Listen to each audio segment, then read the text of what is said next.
una, ano ang pagkakaiba ng pakikitungo sa iyo ng salibutan o kaya sa trabaho sa pagkakataong ito at ng pakikitungo sa iyo ng kongregasyon? Well, back in 1999, nagtanong po sa akin ng katrabaho ko, "Are you fresh off the boat?" Ito po isang pagmamaliit na pananalita laban po sa ibang lahi, especially if you're Asian. At dahil sa baguhan ako, ginawa po akong utusan, tagabili ng kape, ng breakfast and lunch nila, kahit hindi po ito bahagi ng trabaho ko. Madalas po akong umiiyak sa pagod dahil at that time I was 7 months pregnant. Pero sa loob po ng kongregasyon, ibang-iba po yung environment. Grabe, no?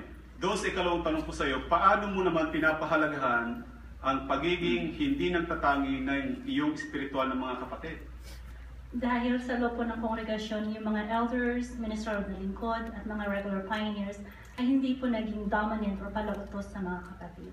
Sa katunayan, sila po yung tumutulong at lahat na tinatanggap po nila kahit yung mga baguhan, regardless of their educational background, their dialect, or kalagayan sa buhay. Tinutularan po ng buong kongregasyon si Jesus na hindi po nagtatangi. Nagtutulot po ito ng tunay na pagkakaisa at tunay na kapayapaan. Maraming salamat sa iyong ibinahaging karanasan, Sister.